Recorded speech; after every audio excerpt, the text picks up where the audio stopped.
you just cannot believe the pressure that goes on at the Capitol.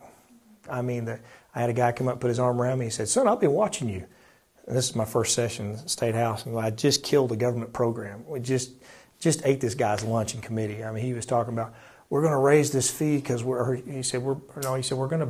barely making it right now. And it was a school for used car dealers. And the used car dealers were laughing and saying, we know more about filling up the paperwork than they do. Why are they giving us a school every year? And so we were trying to kill it. And this guy was making a lot of money off it, this bureaucratic guy. And he goes, "Oh, we're barely making it. I can hardly feed my family." He goes, "But we know that they're, upset and stuff, and that's why we're going to lower the price." And I was like, "Well, sir, man, I sure would hate for you if you're barely making it now. How are you going to make it if we lower the cost or lower the price? I don't want you to starve." And I mean, we just went on. Anyway, we finally got that whole bill killed to where there's no more used car dealer bureaucracy. There's no more used car dealership school. And so I just got out of this committee, and this big old guy comes up to me, puts his arm around me, and he goes, "Hey, son, we've been watching you. We think you're going to make a good governor one day." And he goes, "How are you on that nursing home bed tax?" And I said, "Well, thank you." I go, "Thank you." You look really hot. Yeah, it's hot up here, let me tell you, in the hot seat. But anyway, he said, "How are you going to vote on that nursing home bed tax?" And I said, "Well, probably not going to be for that." And he goes, "Well, your constituents should be for it." And this is a lobbyist. It was a former Republican legislator from Northwest Arkansas, big man. He said, "Well, your constituents would be for it." And I said, "Well, how much is it?" And he goes, "Well, it's only $5 a day for private pay patients."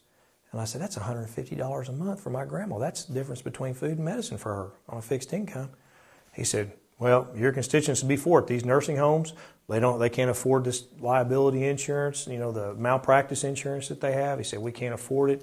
We need this money to make our insurance, comply with the insurance regulations. We got to have it." "Well, I can't be for that." And he looks at me and he goes, "Let me tell you, son," he goes, "if you vote with us," he goes, "you'll be well-funded your next race. But if you vote against us, I can guarantee you a couple of primary opponents." Know what I mean? Almost verbatim what he told me. And I get that all the time. And so finally, I had my life threatened twice. He said he was going to take me out, but I don't think he's talking about eating.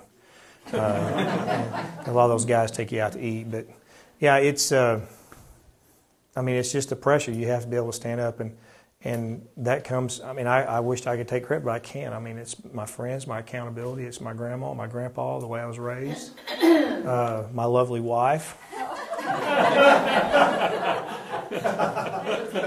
Man, I'm really, of all the bad things I've said, that was the worst right there.